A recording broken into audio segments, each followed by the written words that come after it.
இன்னைக்கு நம்ம வீடியோல கதம்ப சட்னி எப்படி செய்யலாம்னு பார்க்கலாம். அது செய்யறதுக்கு நான் 2 பச்சை மிளகாய் எடுத்துருக்கேன், 5 வரமிளகாய், 2 டேபிள் ஸ்பூன் தேங்காய் துருவுனது, ஒரு 7-8 பூண்டு பல்லு, ஒரு சின்ன துண்டு இஞ்சியை பொடியாக கட் பண்ணியிருக்கேன், 10 போல சின்ன வெங்காயம், 2 மீடியம் சைஸ் பெரிய வெங்காயம் ரஃபாக கட் பண்ணது, 2 மீடியம் சைஸ் தக்காளி ரஃபாக கட் பண்ணது, 1 டீஸ்பூன் உளுந்து, கருப்பு உளுந்து தான் எடுத்திருக்கேன், 1 டீஸ்பூன் கடலைப்பருப்பு, ஒரு சின்ன துண்டு புளி, கொஞ்சமாக புதினா இலை, கொஞ்சமாக கொத்தமல்லி இலை, கொஞ்சமாக கருவேப்பிலை, தாளிப்புக்கு 1 டீஸ்பூன் கடுகு, கொஞ்சமாக கருவேப்பிலை, 2 வரமிளகாய், உப்பு தேவையான அளவு, எண்ணெய் தேவையான அளவு. இப்போ எப்படி செய்யலான்னு பார்க்கலாம். பார்க்குறதுக்கு முன்னாடி நம்ம சேனலை சப்ஸ்கிரைப் பண்ணாதவங்க சப்ஸ்கிரைப் பண்ணிக்கோங்க. இப்போ கடாய் எடுத்துருக்கேன். இப்போ கடாய் சூடு வந்ததும் இதில் ஒரு 2 டேபிள் ஸ்பூன் எண்ணெய் சேர்த்துக்கிறேன். இப்போ எண்ணெய் சூடானதும் இதில் கருப்புளுந்து,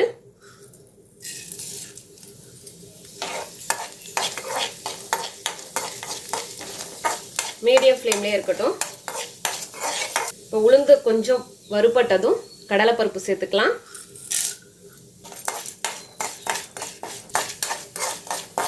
இப்போ 2 பருப்புமே நல்லா வறுபடட்டும், வாசனை வர வரைய வறுத்துக்கலாம். இப்போ கோல்டன் ப்ரௌன் ஆயிடுச்சு. இதோட வரமிளகாய் சேர்த்துக்கலாம்.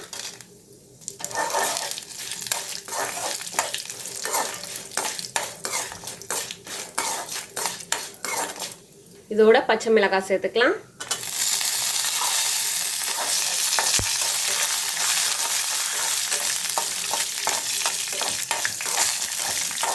இதோட இஞ்சி பூண்டு,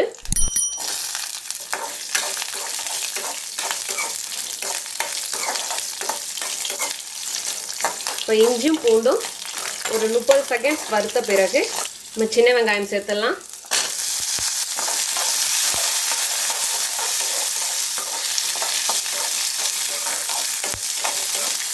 அதோட பெரிய வெங்காயம் எல்லாமே 1 மினிட் போல் வறுத்து எடுத்துடணும். இந்த கலர் சேஞ்ச் ஆனது நமக்கு தெரியும். இப்போ இதோட தக்காளி சேர்த்துருவோம். இதோட புதினா, கொத்தமல்லி, கருவேப்பிலை எல்லாமே கொஞ்சம் கொஞ்சமாக எடுத்துருக்கேன்.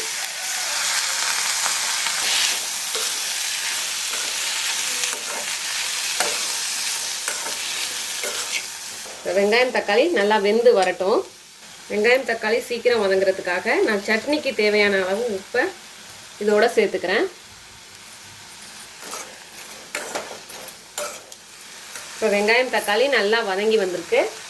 இந்த ஸ்டேஜில் தேங்காய் துருவல்,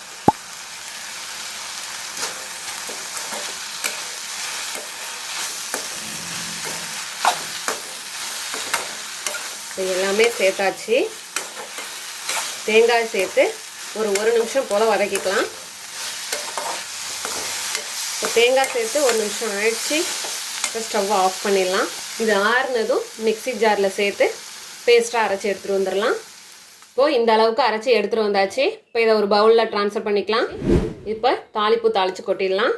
ஒரு 2 டேபிள் ஸ்பூன் நல்லெண்ணெய் சேர்க்குறேன். இப்போ எண்ணெய் சூடு வந்ததும் கடுகு,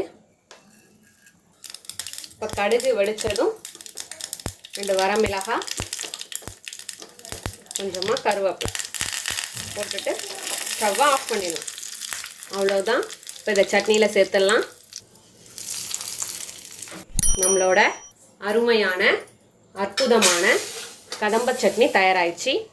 இந்த வீடியோ உங்களுக்கு பிடிச்சிருந்தா நம்ம சேனலை சப்ஸ்கிரைப் பண்ணுங்கள், ஷேர் பண்ணுங்கள், லைக் பண்ணுங்கள். இதே போல் உங்கள் வீட்டில் செஞ்சு பார்த்துட்டு எப்படி வந்துச்சுன்னு கமெண்ட்டில் சொல்லுங்கள். தேங்க்யூ.